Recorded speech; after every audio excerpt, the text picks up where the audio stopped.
last week's episode was huge. Mostly because I chucked a whole heap of shameless baby photos and baby footage and baby story stuff in there, but shamelessly huge nonetheless. Last weekend, there was more to it. I just didn't want to fit it into last week's episode, so it's in this one. As you probably know, or like I think I've mentioned it in 3 or 4 episodes, the room we've moved into needed some renovations and some repairs. Maybe went above my budget buying the car. Finally got enough money to do it last weekend, and I was aiming to do it before the baby was born, but that didn't happen. In light of that, I got through it that weekend as well. Did most of it on the Saturday, and I wasn't able to get too much footage, but I did get some time-lapsey stuff on my little GoPro camera.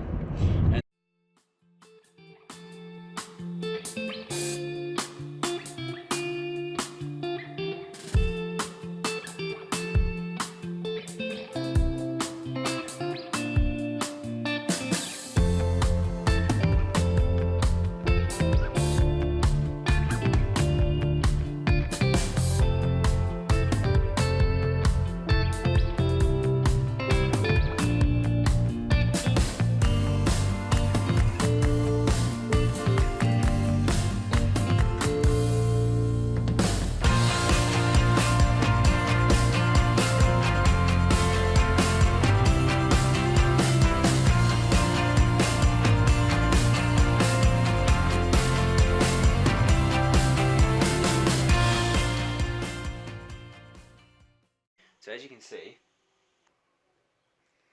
done. We have a closet, and we also did all the corners up to that little spot there because we have to do like a weird junction box over the power thing. So, but yeah, done.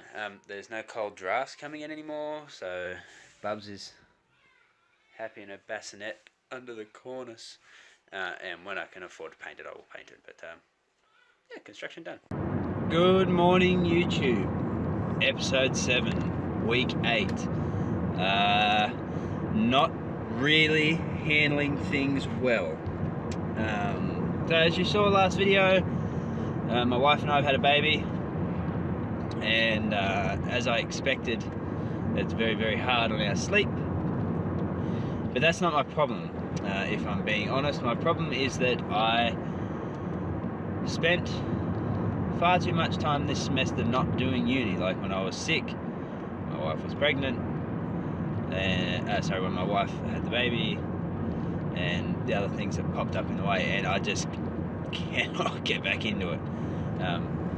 But today we're going to make a concerted effort. I'm on my way to work now. It's a short shift today, which is why I picked today to do it, and then we're going to go home.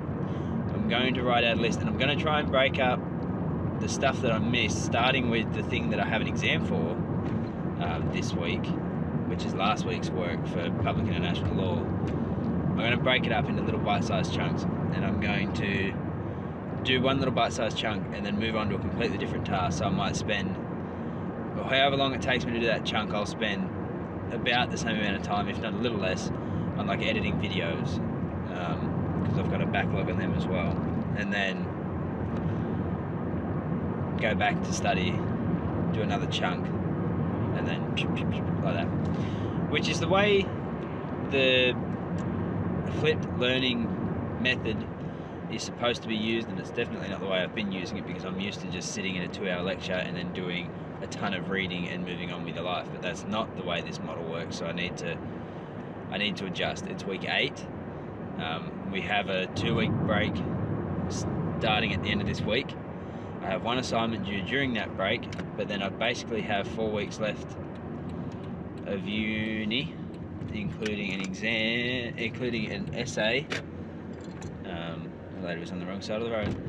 Including an essay and a take-home exam. So I really need to get all my catch-up done, all my notes and summaries sorted before the holidays start, or at least at the latest in the first week of holidays, and then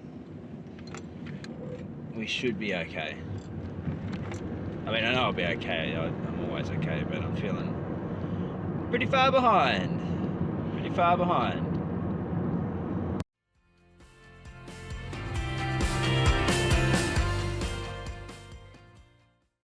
Back on the grind today. It's Thursday. Just dropped the eldest one at school, so running late to class again. I was supposed to stay up quite late last night and do assessment prep and prep for the class that I'm about to go to, and that just didn't happen. I got home and I was just wiped, so I slept. Which means today I have to do that age-old thing that all uni students do at some stage. Not all, literally, but you know, at least all the bad ones, where you skip a class to catch up on that class. I don't like leaving home with a newborn at home. I like spending time with my family when we have a newborn, but at the same hand, this is the last week of uni until the 2-week break, and I'm a fair while behind, so I definitely need to take time out to try and catch up. I don't know where I'm going to park, because I honestly this week cannot afford parking, so that's going to be interesting. I've been driving around now for half an hour, sorry, looking for a park. There is nothing. There's massive roadworks going on in front of the university, which has taken out 2 blocks worth of parking, and there's just nothing. All the other alternatives are completely booked. I've driven 10-15 minutes away from the university to try and find a park. Still nothing. I mean, I was going to miss the class anyway, so I could go home and do my work. I don't really want to, because I can't get as much to do, can't get as much done at home as I'd like. Does mean I get to be home with Bubby and Mum, so I can help when I need to. See, here's more detours. Okay, it's 10:13. I'm going to make a decision by 10:20. I'm either going to park in the middle of the ocean or go home. Or is this a park? Yes, 8-hour parking. Yes. Oh, there's parking. Okay, we're parking here by the sea. It's going to be fun. On second thoughts, I'm just going to go home. It's going to cost me $7 to park here all day, which isn't bad. As far as parking goes, it's pretty good, but the wind is ridiculous. So I can't ride my skateboard to the uni, and it's a half-hour walk, easy.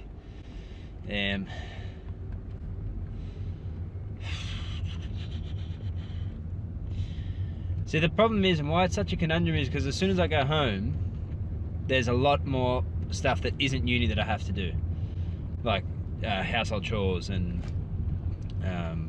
these videos, for example. I've got a backlog of them that need to be edited, although they will have obviously been edited by the time you're seeing this. So, and I don't know if this is the way it is for anyone else, but I get to a point where I've got so much to do that I do nothing, because I just don't know where to start on it all. Well, I feel like I don't know where to start. I mean, obviously you can just pick a spot, but it's just not that simple. What to do. Okay, so I just called my wife, and she thinks she'll be able to look after the kids without interrupting me too much today. So instead of paying the $7 for parking, I'm going to go home. Tomorrow I have no choice. It's a compulsory class in the morning, so today I have a lot of uni work to get through. Getting back into uni after taking time off, whether you're sick or not, I find it quite difficult. Everything just piles up, and then I get all anxious about it, like I said before. The difference half an hour makes, well, maybe it's a Friday as well, but look, straight away, 8-hour parking. Oh my god. We are unofficially on holidays. Hang on, rocks. Ooh. Technically, I've got 2 hours left of uni, but I've got to go and pick the eldest up from school, because it's our weekend with us, so that's not going to happen. Yeah, on holidays now. Now you might be wondering what I'm going to do in the holidays, seeing as I'm obviously not studying. I have an assignment due in the first week, and I've got to catch up on all the work that I've missed, but that's not what I'm going to be making videos about. So I've got a few video ideas in mind. Yesterday actually I received the postal vote.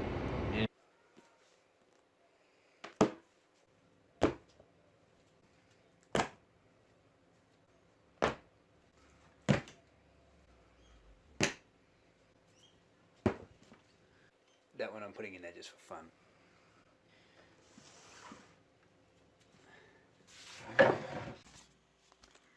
Should Australian law be changed to allow same-sex couples to marry? You wouldn't believe how long I wrestled making a video about this.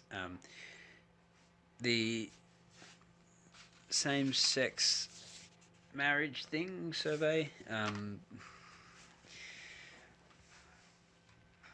Okay, yeah, I can understand where the confusion comes from, because half of the church is saying no, half of the church is saying yes. But I don't think it's a political thing. I think it's a, well, it shouldn't. I don't think it's a religious thing. Well, at least it shouldn't be, because this is a political decision. It's not the church asking me if they should allow it. It's the government. And as far as I'm concerned, the government already accepts same-sex couples, at least when it comes to taking their money or providing them with benefits. So some people have a problem, well, at least they think they have a problem with how kids will be raised in same-sex relationships.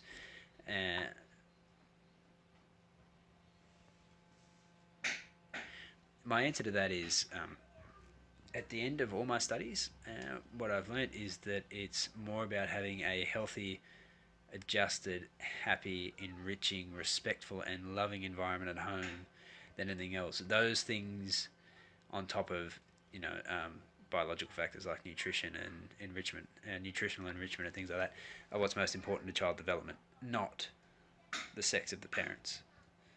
In fact, that actually changes very little at all. That's my thoughts on the matter. And similarly, this might be a tall order, but if you consider society to be a big family, which it is, what makes healthy and content citizens of society is healthy, happy, non-discriminated citizens of society. It doesn't really matter who they go to bed with, or whether or not your particular religious beliefs bar them from a government recognition. Remember, government and religion are separate. If they're healthy and happy, then they contribute to society. I think you'll find comes down to individuals, not their sexual preferences. For example, blokes, whether they like girls or like men, have just as much propensity to be assholes as they do be good guys. That comes down purely to the individual. And likewise with women, they have just as much propensity to be very, very bad people as they do very, very good people. It has nothing to do with their sexual preference, I don't think, anyway. And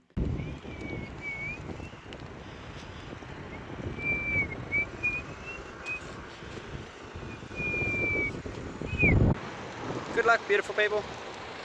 I won't be getting up to much with the family either, because Bubs is only a week old, or a week and a half old. We don't take our kids out until they're immunised, and in Australia children aren't immunised until they're 8 weeks old. So, but I'm not sure. I need to find something, because I need to keep the vlogs alive. I've really enjoyed making them. I've unfortunately not had as much time to edit them, although I have enjoyed editing them. See, my problem is getting started.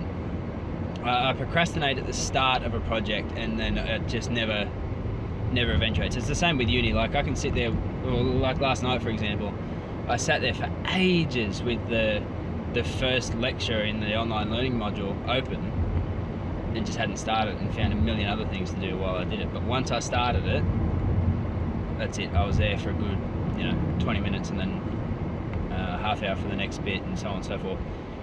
Oh, tally. This week I did the learning module from last week for Public International Law. I did the learning module for the prac course. I did Diddly-S for admin. Sat a quiz. I don't have the results back yet, but I'm pretty confident I got all 6 questions correct. And that was for Public International Law. I think that was it, really. I ditched both my classes. I didn't attend Public International or admin. That's the tally, and I'll see you next week with something new.